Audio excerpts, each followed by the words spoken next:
ভর্তা বানানোর প্রসেসিং দিয়ে আজকের ভিডিওটা শুরু করলাম। আসসালামু আলাইকুম, আমি জেসি। আপনাদের সবাইকে ওয়েলকাম জানাচ্ছি আমার চ্যানেলে।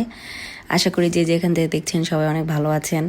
আজকে সকালবেলা ঘুম থেকে উঠে আমার ক্রেভিং উঠছে যে আমি ঝাল ঝাল ভর্তা খাবো। আর ঘুম থেকে উঠছিও অনেক দেরি করে, 11:30টার দিকে উঠছি। তো উঠে এখানে আমি করলা ভাজি করব ভাবছি, আর করলা ভর্তা করব। করলাগুলো আসলে একদম বেশি পাইকা একদম বিচিগুলো লাল লাল হয়ে গেছে। তো এখানে রসুনটা ফুটা উঠছে, রসুনটা কিন্তু ফ্রোজেন ছিল। এরপর আমি ঢাকনা দিয়ে ঢেকে তারপরে এগুলো করে নিছি, ভেজে নিছি যেন আর না ফুটে। পেঁয়াজটাও ফ্রোজেন। তো এগুলো আমি আসলে বাংলাদেশে যাওয়ার আগে সব করে রেখে গেছিলাম, কুচি কুচি করে কেটে ফ্রোজেন করে রেখে গেছিলাম। তারপর আমার যে কথা সেই কাজ, ঝাল ঝাল ভর্তা বানানো শুরু। আসলে অনেক দিন ধরে ভর্তা খাই না, এখানে আসার পরে আসলে আর ভর্তা বানানো হয় না নিজের। তো আর আমি এই বাটনাটাও বাংলাদেশ থেকে এবার নিয়ে আসছি। তো ভাবলাম যে এটা ইউজ করি, এটাও ইউজ করা হবে, আমার ভর্তাও খাওয়া হয়ে যাবে। তো আমি করলা ভর্তা বানাইছি। ভর্তা বানানোর পর আর নিজেকে সামলায় রাখতে পারি নাই। আমি তো সকালবেলা নাস্তা খাই না, আর যেহেতু ঘুম থেকে উঠছি একেবারে ভাত খেয়ে ফেলছি। লেবুর রস দিয়ে করলা ভর্তা অনেক মজা লাগছে। তো এটা দিয়ে আমি পুরো ভাত খাইছি। আর আমি ভাবছি যে করলা ভাজি করব, কিন্তু যাই না, আমার হাজব্যান্ড আর কি যে করলা পছন্দ করে না, করলা ভর্তাও পছন্দ করে না, ভাজিও পছন্দ করে না। তো যার জন্য আর ওর জন্য আর করলা ভাজি করি নাই। আমি ভাবছি যে আমি ভর্তা দিয়ে খাবো, আর ওদের জন্য আলাদা কোনো কিছু রান্না করে ফেলবো পরে। তো এই জন্য আমি মজা মজা করে করলা ভর্তা দিয়ে করলা ভর্তা দিয়ে ভাত খাচ্ছি। বলতে বলতে আমার এখন আবারও খেতে ইচ্ছে করতেছে। যাই হোক, এত মজা হয়েছে যে করলা ভর্তা আমি একদিনই শেষ করে ফেলছি। সোমবার দিন দুপুরবেলাও খাইছি, রাতের বেলাও খাইছি। ভর্তা আমিই শেষ করছি, আর কেউ খায় না। আসলে ভর্তা বানালে লাভ নেই, আমাদের ঘরে কেউই খায় না। তারপরে কিছুক্ষণ পরে আমি এসে শুয়ে আসি, যে আমার ভিডিও চলতেছে, কারণ আমি শুয়ে আসি, আমার মাথা ঘুরাইতেছে। কি যে কাজ করি না কিছু না, মাথা ঘুরাইতেছে। তারপরে একটু পরে জাহিন সাহেবের আবার ডাকাডাকি শুরু করে দিয়েছে, মামি এটা লাগবে, মামি ওইটা লাগবে। তারপর ভাবছি যে ওদের গোসল টুসল করায় তারপরে রান্না করি। তারপর ওদের গোসল করায় দিছি। এরপর আমি রান্না করতে আসছি, আর ওদের খাবার দিয়ে দিছি নাগেটস দিয়ে। ওরা ওরকম কিছু খায় না। আর আমি এখানে 4-5 টুকরা মাংস রান্না করব। বেশি রান্না করব না, কারণ বেশি রান্না করলে মাংস রয়ে যায়, কেউই খায় না ঘরের মধ্যে। শুধু 3 দিন 4 দিন হয়ে যায়, পরে খাবারটা ফালাই দিতে হয়। এই জন্য ভাবছি এখন থেকে রান্না করব একদম অল্প অল্প করে, যে খাইলে 2 দিনে শেষ হবে, না খাইলে নাই, এরকম। আর এত অল্প 4-5 টুকরা মাংস যদি আমরা 4 জনও শেষ করতে না পারি, তাহলে আর বুঝতেই পারতেছেন যে কী অবস্থা। আমাদের ঘরের মানুষ একদমই খায় না। বিশেষ করে আমার 2 ছেলে একদমই খাবার খাইতে চায় না। তো এই মরিচের গুঁড়াটা আমি বাংলাদেশ থেকে নিয়ে আসছি, কাশ্মীরি মরিচের গুঁড়া। তো এটা এত ঝাল না, কালারটা সুন্দর হয়, এই জন্য তরকারি কালারটাও আসলে অনেক সুন্দর হয়েছে। আর ভাবছি বাচ্চাদের জন্য করব, এর জন্য আমি মশলাপাতি আর এখানে দিছি হলুদ, মরিচ, ধনিয়া, জিরার গুঁড়া দিছি। মরিচের গুঁড়া বলতে এই মরিচের গুঁড়াই দিছি, আর কোনো মরিচ দিই নাই, কাঁচা মরিচ দিব শুধু, ঝাল মরিচের গুঁড়াটা দিব না। তারপর আর মাংসটা আগে ভেজে রাখছি, ভেজে এখন কষানোর পর এটা দিয়ে দিছি। তো এখানে আমার তো আর অন্য কোনো কাজ নেই, আমি এখন এগুলো উঠায় রাখবো, আর এখানে একটু ক্লিন করব। আমার উপরে কাজ আছে, উপরে রুম এখনও আমি ঘুম থেকে দেরি করে ওঠার কারণে উপরে এখনও গুছাই নাই। তো উপরে যেতে হবে আমার রুম গুছাইতে। তো আমি ভাবছি এই জায়গার কিচেনটা ঠিক করে ক্লিন করে তারপর যাই। আর এগুলো কাজ করতে করতে যে কীভাবে সময় চলে যায় বুঝি না। এই ডিটারজেন্টটা দিয়ে, হাইতা নাম, এটা দিয়ে চপিং বোর্ড ক্লিন করি, বা আমি বেসিন, সিঙ্ক সব কিছু ক্লিন করি। এটা দিয়ে ক্লিন করলে অনেক ভালো আর কি, ময়লা অনেক তাড়াতাড়ি দাগ উঠে যায়, এটা কিন্তু খুব ভালো। তারপর যে বলতেছিলাম যে সারাদিন যে এইভাবে দেরি করে ঘুম থেকে ওঠার কারণে আসলে সময় অনেক তাড়াতাড়ি চলে যায়, এর জন্য বুঝতে পারি না। আর অনেক সকাল সকাল উঠলে কিন্তু অনেক কাজে বরকত হয়, দিনের অনেক বরকত হয়, অনেক সকাল পাওয়া যায় দিন। এখন ছুটির টাইম, তো এই জন্য দেরি করে উঠতেছি। এখন আমি ঘড়ির টাইম দিয়ে চলে যাব, স্টোভে টাইম দিয়ে চলে যাব উপরে কাজ করতে। আর এখানে গুছাই ফেলছি, উপরে আসছি, ঘর গুছাইছি। আর এখন এটাকে আমি আয়রন করব। আমি শাড়িটা ধুয়ে দিছি, এখন ওই পাড়গুলো আয়রন করতেই হবে, পুরো শাড়িটাই আয়রন করব। কিন্তু এরপরে আমাকে ফোন দিছে, যায় না বুঝে হসপিটাল যেতে হবে। যেহেতু সোমবারই একটা সময় পাই আমরা হসপিটালে যাওয়ার, এর জন্য আমরা এখন হসপিটালে চলে যাচ্ছি। তখন মনে হয় বিকাল 4:30 বাজে। আর হসপিটালে এরকম একটা টাইম গেলে শুধু নষ্ট হয়, শুধু বসে থাকতে হয় যতক্ষণ পর্যন্ত সিরিয়াল না আসে। অনেক টাইম নষ্ট হয় হসপিটালে গেলে। আমার মাঝে মধ্যে বিরক্ত লাগে, কিন্তু আমার ঠান্ডা এখনও কমে নেয় বিদায় আমি আবার হসপিটালে যাইতাছি। আর এই যে বিল্ডিংটা দেখাইতাছি, এই বিল্ডিংটা ছিল আমাদের পুরানা বাসা, আমি এখানেই ছিলাম। আমার এই বাসা আসার আগ পর্যন্ত এখানেই ছিলাম। জাহিন সাবিরও এখানেই হয়েছে জন্ম। তো এই বাসায় আমাদের অনেক স্মৃতি, প্রায় 8 বছরের মতো ছিলাম আমি এই বাসায়। তো এইখানে আসার পরে হচ্ছে জাহিন সাবির তো বিরক্ত লাগতেছে, ওরা বসে থাকতে চাইতেছে না। তো আমি বলছি ঠিক আছে যাও, বাইরে পার্ক আছে, বাইরে পার্কে যেয়ে খেলো। তো এখানে আমরা কিছুক্ষণ বসে থাকবো, পরে আমি ওদেরকে পার্কে দিয়ে আবার এসে পড়বো। ওরা এই যে পার্কে বসে খেলা করবে কিছুক্ষণ, আর আমি এখানে হসপিটালের মধ্যেই দাঁড়ায় থাকবো। আমি ডাক্তার চেক আপ করার পরে তারপর ওদেরকে নিয়ে তারপর একদম বের হয়ে যাব। তো ওরা ততক্ষণ এখানে খেলাধুলা করুক।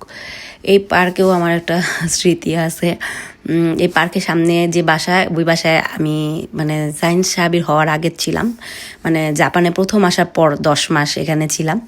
তো এই পার্কে একদিন এসে আমি বসেছিলাম, জাহিন আব্বু অফিস থেকে এসে বাসায় আমাকে খুঁজে পায় না, কিন্তু এই পার্কটা অনেক বড়। হ্যাঁ, ও আমাকে এসে খুঁজে পায় না, ও আমাকে ফোন দিতেছে, আমি বারবার বলতেছি আমি এই তো বাসার সামনে পার্কে, বাসার সামনে পার্কে। অথচ ও এই পার্কের আশেপাশে সব জায়গায় ঘুরতেছিল, এই পার্কেই আসে না। এরকম একটা ঘটনা ঘটছে, অনেক বছর আগের ঘটনা। মানে এই পার্কে সামনে আসাতে আমার এই ঘটনাটা মনে পড়ে গেল। এই পার্কে হচ্ছে গলফ খেলার পার্ক, তো সাধারণত এখানে তেমন মানুষ আসে না, যারা গলফ খেলে তারাই আসে। তো যাই না, বউয়ের জন্য আর আসতেছিল না, ও আসলে ফোন দিছিল, আমাকে খুঁজে পায় না। তারপরে আর কি পার্কটা দেখে মনে পড়ে গেল। এরপর ওই হসপিটাল শেষ করার পর আবার এই হসপিটাল আসছি সাহাবিরকে নিয়ে। দেখেন আমি 4:30টার সময় বের হয়েছি, সন্ধ্যা 7টা বেজে গেছে, মানে সময় চলে যায় হসপিটালে গেলেই। আবার এইখান থেকে হসপিটাল শেষ করে এখন আবার একটু হসপিটালের ওষুধ মেডিসিন নিতে যাব, আবার কিছু কেনাকাটা আছে ওখানে যাব। সময় যে আসলে কীভাবে চলে যায় বোঝা যায় না। তো সন্ধ্যা হয়ে গেছে, বিকালবেলা বের হয়েছি, সন্ধ্যা হয়ে গেছে। আর এখন একটু দিন বড়, এর জন্য আর কি ভালো লাগতেছে যে চলে, দেরি করে ঘুম থেকে উঠলেও চলে। তো এখানে জাইনাবু টুথপেস্ট না টুথব্রাশ নিতেছিল। তো জিজ্ঞেস করতেছিল কোনটা নিব, কোনটা কেমন হবে। তো আমি বলতেছি আমি বুঝি না, তুমি যেটা ভালো মনে করো ওইটাই নিয়ে নাও আমার জন্য। আর এই তো এখানে আবার মেকআপের দোকানও ছিল। মেকআপ বলতে কি, ড্রাগ স্টোরে মেকআপ পাওয়া যায় আমাদের এখানে। তো এখানে মেকআপ যেহেতু পাওয়া যায়, এখানে একটু মেকআপের দোকানে ঘোরাঘুরি করতেছি। আসলে ভিডিও করা হলে দেখা হয় না, আর দেখতে গেলে ভিডিও করা হয় না। তা আমি তো ওইরকমভাবে ভিডিও আর দেখা একসাথে হইতাছিল না। তো এই জন্য আমি আগে ভাবছি ভিডিও করি, পরে আস্তে আস্তে দেখবো একটু একটু করে। আসলে সব কিছু একই, আগের জিনিসই আছে, এখানে কোনো চেঞ্জেস আমি দেখি নাই। তো এই জন্য আর ওইরকম দেখাও ইচ্ছা নাই। তো এইভাবেই দেখতেছিলাম আর ভিডিও করতেছিলাম। এখানে ছিল শীট মাস্ক, তো কোরিয়ান কিছু শীট মাস্ক আসলে বর্তমানে জাপানেও পাওয়া যেতেছে। তো এই ব্র্যান্ডগুলি পাওয়া যায়, যে অনা, নাম্বুজিন, এগুলি এখন পাওয়া যেতেছে, না হলে ম্যাক্সিমাম সময় জাপানিজ ব্র্যান্ডই থাকে। আর 2-1টা হচ্ছে কোরিয়ান ব্র্যান্ড আর কি ইনক্লুড হয়েছে এখন। এখন জাপানেও কোরিয়ান প্রোডাক্ট পাওয়া যায়, কিন্তু সব ব্র্যান্ডের না, কিছু কিছু ব্র্যান্ড আর কি পাওয়া যায়। আর এখানে আমি লিপস্টিকটা সোয়াচ করছিলাম, তো ভালোই লাগছে, এর জন্য আমি আবার দেখাইতেছিলাম আপনাদেরকে। তো আমি এখন লিপস্টিক এগুলো কিছু কিনবো না, এমনি জাস্ট দেখতেছিলাম, দেখার ইচ্ছা হইতেছে, এর জন্যই দেখতেছিলাম। আর মেকআপের দোকানে আসলে একটু দেখতে ইচ্ছা হয়, এর জন্যই। আর সাথে আমার ছেলেরাও মেকআপ দেখা শুরু করছে। জাহিন তো একদম বেশি বেশি করতেছে, জাহিন আবার পণ্ডিতি করে আবার নিজের চোখেও লাগাইছে। তো আমি ওরা ভয় দেখাইতেছিলাম, আমি বলি তোমার চোখ থেকে কিন্তু এগুলো উঠবে না, পরে কান্না শুরু করে দিছে। পরে আমি বলছি না না, বাসায় গেলে উঠে যাবে, সমস্যা নাই। তারপর আমি হচ্ছে হাইলাইটার সোয়াচ করতেছিলাম, দেখতেছিলাম, ওর হাতেও দিয়ে দেখতেছিলাম, আমার হাতেও দিয়ে দেখতেছিলাম। আমার একটা গোল্ডেন হাইলাইটার মনে হয় কিনতে হবে, আমার গোল্ডেন কালার একটা দরকার। এখন আমি এরকম ব্রোঞ্জ গোল্ড চাইতাছি না, তো এটা দেখেই বোঝা যেতেছে ব্রোঞ্জ। এই যে জাহিনও লাগাইছে, তো জাহিনের হাতেই আমি একটু সোয়াচ দিছি। তো জাহিনও তো ব্রাউন কালার দেখা যায়, যে দেখা যাচ্ছিল না একদমই। তো এটা আমার স্কিনেও যাবে না, এর জন্য আমি এটা নেই, বা এটা দেখে আমি বুঝতে পারছি এটা একটা ব্রোঞ্জ কালার, এর জন্য আমি আর পরবর্তীতে এটা আর কিছু দেখি নাই। আর পরে যে জাহিনকেও ভয় দেখাইলাম যে জাহিন তোমার চোখে থেকে উঠবে না। এরপর হচ্ছে আমি এখানে একটু এভাবেই দেখতেছি, আসলে যেটা সত্যি কথা, আমার কিন্তু তেমন কোনো কিছু কেনার প্রয়োজন নাই, এভাবেই দেখতেছি ঘুরে ফিরে। আর আপনারাও দেখতে থাকেন সাথে সাথে।